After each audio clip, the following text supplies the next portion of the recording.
गुप्त वंश के शासनकाल को भारत के इतिहास का स्वर्ण काल कहा जाता है।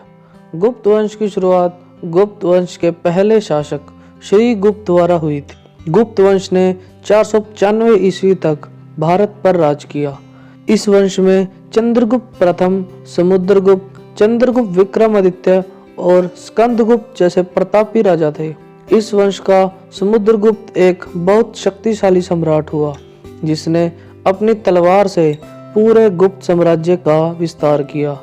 इसका पता हमें प्रयाग प्रशस्ति के शिलालेख में मिलता है। चंद्रगुप्त विक्रमादित्य एक शक्तिशाली सम्राट था, जिसके समय भारत में विद्या, शिक्षा, संस्कृति, विज्ञान और कला में काफी प्रगति हुई। धन दौलत से भरा यह देश सोने की चिड़िया कहा जाने लगा।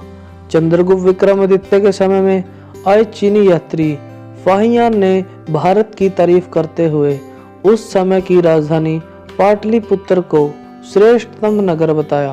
5वीं सदी में आए हूण आक्रमणकारियों का चंद्रगुप्त ने डट कर सामना किया और उन्हें बहुत बार हराया। दोस्तों, आइए अब गुप्त वंश के राजाओं के बारे में डिटेल से जानते हैं।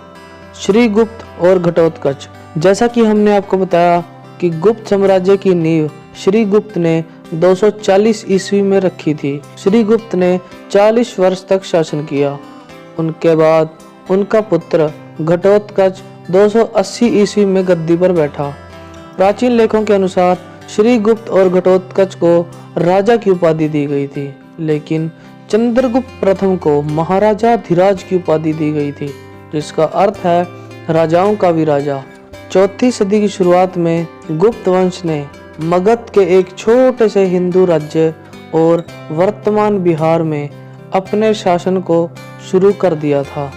चंद्रगुप्त प्रथम। गुप्त सम्राट घटोत्कच ने अपने पुत्र चंद्रगुप्त प्रथम को 320 ईस्वी में उत्तराधिकारी घोषित किया।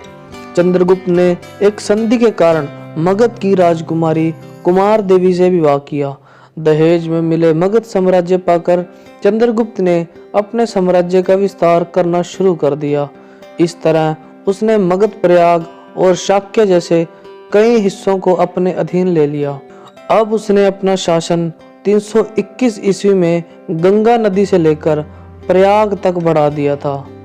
उस समय उन्हें महाराजाधिराज की उपाधि दी गई थी। समुद्रगुप्त।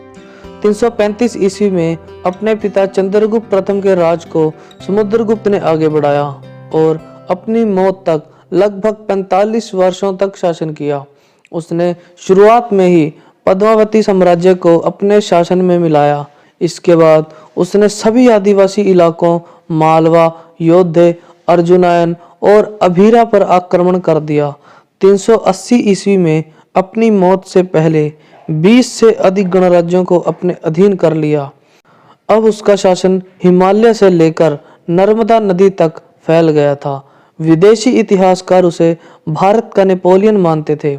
समुद्रगुप्त न केवल एक अच्छा राजा था, बल्कि कला और साहित्य प्रेमी भी था। उसने वर्तमान कश्मीर और अफगानिस्तान के इलाकों पर भी विजय प्राप्त कर ली थी। चंद्रगुप्त विक्रमादित्य।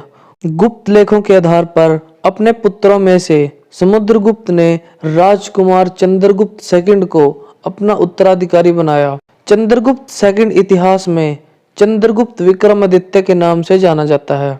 इनकी माता का नाम दत्ता देवी था। चंद्रगुप्त विक्रमादित्य ने 375 ईस्वी में सत्ता संभाली। उसने कदम्बा की राजकुमारी कुंतला से विवाह किया था। चंद्रगुप्त विक्रमादित्य ने अपने साम्राज्य का विस्तार करते हुए मालवा, गुजरात और सौराष्ट्र जैसे क्षेत्रों को पराजित कर दिया। उसने 395 ईस्वी में अपने मुख्य शत्रु रुद्रसेना थर्ड को हरा दिया और बंगाल पर अपना शासन स्थापित कर लिया। चंद्रगुप्त का साम्राज्य युद्धों से ज्यादा हिंदू संस्कृति, कला और विज्ञान के विकास के लिए जाना जाता है।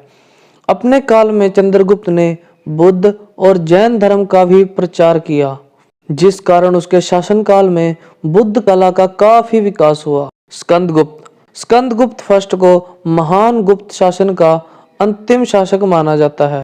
उसने पुष्यमित्र को तो पराजित कर दिया, लेकिन बाद में उसका सामना श्वेत हूणों से हुआ। श्वेत हूणों का स्कंदगुप्त ने डटकर सामना किया और उन्हें एक हद तक रोके रखा, लेकिन हुणों के साथ युद्ध में उसका काफी धन और सेना का नुकसान हुआ। 466 ईस्वी में स्कंदगुप्त की मृत्यु हो गई। गुप्त साम्राज्य का पतन। स्कंदगुप्त की मौत के बाद साफ तौर पर गुप्त साम्राज्य का अंत हो चुका था। 480 ईस्वी में श्वेत हुणों ने गुप्त साम्राज्य को बुरी तरह से हरा दिया और 550 ईस्वी में पूरी तरह से अंत हो गया। तो दोस्तों, ये था गुप्त साम्राज्य का इतिहास। आई होप वीडियो आपको इन्फॉर्मेटिव लगा होगा।